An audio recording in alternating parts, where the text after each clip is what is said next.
Әрбір адамда балалық шақта бастан өткерген естен кетпей қалған оқиғалар болады ғой. Менің де балалық шағымда сондай оқиғалар болған. Сол оқиғаның бірін айтып берейін. Бала кезіміздегі күнде ойнайтын қызықты ойынымыз қараңғы түскенге дейін соғыс, қараңғы түскен соң шпион болатын. Кеш қараңғы түсе бастағанда соғыс тоқтайды. Бас командиріміз Түзел болатын. Ол ішіміздегі үлкеніміз. 7-ші сыныпта оқиды. Ал біз 6-шы сыныпта оқимыз. Бәріміз соның айтқанына бағынамыз. Неміс бол десе неміс боламыз. Совет бол десе совет боламыз. Үйге де Түзелден рұқсат болғанда ғана қайтамыз. Өйткені егер кімде-кім айтқанын орындамаса, келесі күні ойынға қоспай қоятын. Сондықтан бәріміз командирдің айтқанын бұлжытпай орындаймыз. Түзел үлкен болған соң ба, жоқ әлде қорықпай ма, әйтеуір шпион ойнаған кезде ауылға жақын орналасқан мазараттың ішіне кіріп тығылып қалатын. Қалғанының бәрін қолға түсіргенмен Түзелді ұстай алмаймыз. Өйткені біз мазаратқа жақын баруға қорқатын едік. Сөйтіп көбінде Түзелдің командасы жеңіп кететін. Жеңілген команда ертеңінде үйден нан, құрт, конфет алып келуі тиіс. Солай 2 күн қатарынан жеңілген соң біздің команданың капитаны Мырзабек Темірхан екеумізді оңаша шақырып алып, бізде кеше шпион ойнағанда мазаратқа барып тығыламыз деді. Қорықсаңдар орынбасар етіп басқа балаларды қоям деген соң командирдің орынбасары лауазымынан айырылып қаламыз дедік те, әлде қорықтық па әйтеу білмедім, атқа сол айтқанына көне кеттік. Кешке соғыс бітіп шпион басталды. Бұл жолы тығылу кезегі біздің командада. Күндіз келіскендей ойын басталысымен Мырзабек Темірхан үшеуміз мазаратқа қарай шаштық. Түгел болмаса қарсылас команданың іскескерлері мазаратқа кіре алмайды. Ал мына жақта ұсталғандарға парольді айтқызу үшін де Түзел керек. Сонан соң ол бізді мазаратқа тығылады деп ойламайды. Белгіленген уақытта команданың барлық мүшесі қолға түспесе жеңеміз. Ойын шарты солай. Шпион басталысымен Мырзабек мазаратқа қарай жүгірді. Біз де оның соңынан еріп мазарат ішіне кіріп кеттік. Мырзабек мазараттың орта тұсына барып бірақ тоқтады. Бірлі-екілі темір қоршаумен қоршалған және қабырғасы 1 метрдей етіп кірпішпен қаланған бейіттер болмаса, ол кезде біздің ауылда бейіттер қоршалмайтын еді. Сондай қабырғасы кірпішпен қаланған бейіттің панасына барып тығылдық. Алғашында еш қорыққан жоқпыз. Сәл тынығып, ентігімізді басқан соң бойды қорқыныш билей бастады.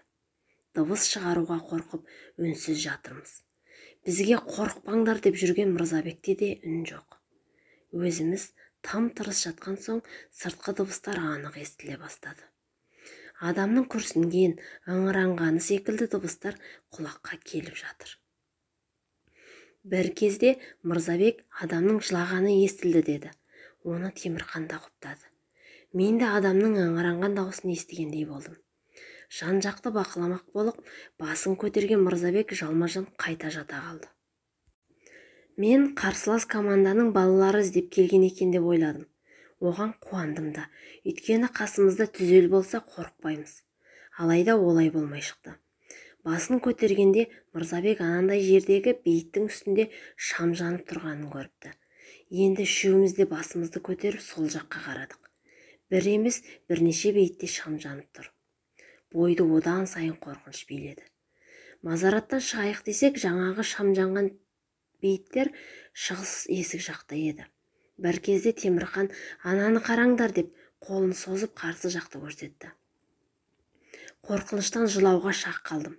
Қарсы жақта бізден 20-30 метрдей жерде ақ киімді кісілер мазарат ішін аралап жүр. Бірдеңе іздеп жүрген сияқты.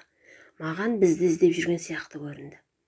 Қорыққанымыз сонша бағанағы бейіт үстінде жанып тұрған шамды да ұмытып кеттік. Мазараттан шығар қақпаға қарай жүгірдік. Мен жүгіру жағынан жақсы болатынмын. Алда Мырзабек, екінші мен, соңымызда Темірхан келеді. Темірхан ірі денелі және күшті еді. Бірақ толып болған соң ба, әйтеу тез жүгіре алмайтын еді.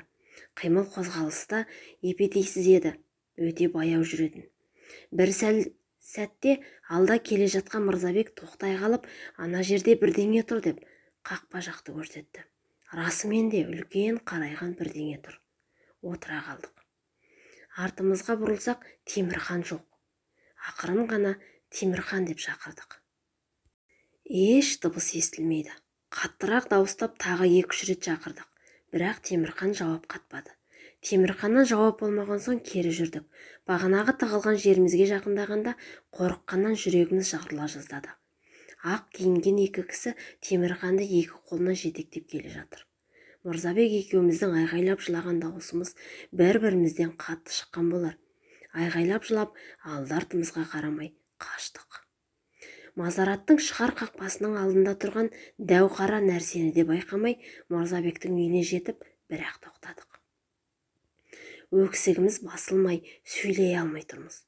Біраз уақытта өзімізге келіп болған соң, жайды ақырындап айта бастадық. Үшеуіміздің әкелеріміз тағы 4-5 көршілерді ертіп Мазаратқа бет алды.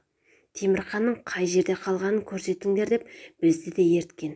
Барсақ, Темірхан Мазарат қақпасынан 10-15 метр жерде ес-түссіз жатыр екен. Үлкен кісілер Темірханды үйіне алып келіп, дәрігер шақыртыпты. Темірхан да ешқандай дене жарақаты да, дене қызуы да болмаған соң, дәрігерлер таңның атуын күтуге кеңес беріп кетіп қалды. Темірхан ертеңінде көзін ашқанмен сөйлей алмаған. Беті қисайып, көзі қылиланып қалыпты.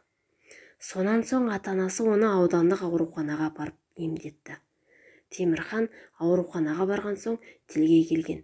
Ауруханадан шыққан соң да 2 айдай беті қисайып, көзі қылиланып жүріп, кейіннен жақсы болып кетті. Темірхан жақсы болып кеткен соң Мазаратта не болғанын сұрадық.